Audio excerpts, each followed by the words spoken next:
السلام علیکم۔ اگر آپ نے ابھی تک ہمارے چینل کو سبسکرائب نہیں کیا ہے تو ہمارے چینل کو سبسکرائب کریں اور ساتھ میں بیل آئیکن کو پریس کریں۔ جنوبی افریقہ کے خلاف پہلے ٹیسٹ کے دوران بیٹنگ کی خراب کارکردگی کے بعد مکی آرتر نے کپتان سرفراز احمد، اسد شفیق اور اظہر علی کے ساتھ غیر اخلاقی رویہ اختیار کیا۔ یہ واقعہ ایسے وقت پیش آیا جب پی C B chairman Ehsan Mani بھی جنوبی افریقہ میں ہیں۔ لڑائی میں معاملہ سنگین صورتحال اختیار کر گیا۔ سنچورین ٹیسٹ میں پاکستانی کرکٹ ٹیم کے سینئر بیٹسمینوں کی بدترین کارکردگی کے بعد پاکستانی ٹیم کے ہیڈ کوچ مکی آرتر جذبات پر قابو نہ پا سکے اور ان کی کپتان سرفراز احمد سمیت سینئر بیٹسمینوں سے شدید جھڑپ ہوئی، جس کے بعد معاملہ گالی گلوچ تک پہنچ گیا۔ مکی آرتر اس قدر غصے میں تھے کہ انہوں نے تمام اخلاقی حدود پار کر دی اور ڈریسنگ روم میں چیزیں اٹھا کر پھینک دی۔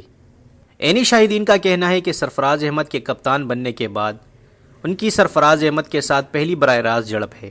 ذمہ دار ذرائع کے مطابق دوسرے دن کے کھیل کے اختتام پر جب ٹیم ڈریسنگ روم میں آئی تو مکی آرتر نے سرفراز احمد، اسد شفیق اور اظہر علی کو ناکامی کا ذمہ دار قرار دے کر کھری کھری سنا دی۔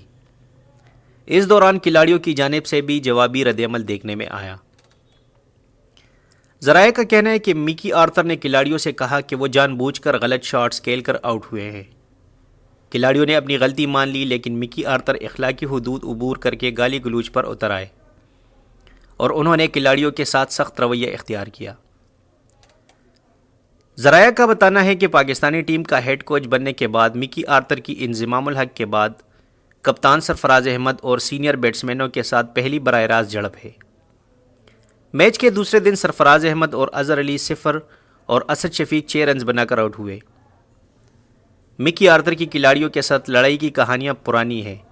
اس سے قبل وہ آسٹریلیا اور جنوبی افریقہ کے کھلاڑیوں کے ساتھ بھی جھگڑا کر کے کوچنگ سے محروم ہو چکے ہیں۔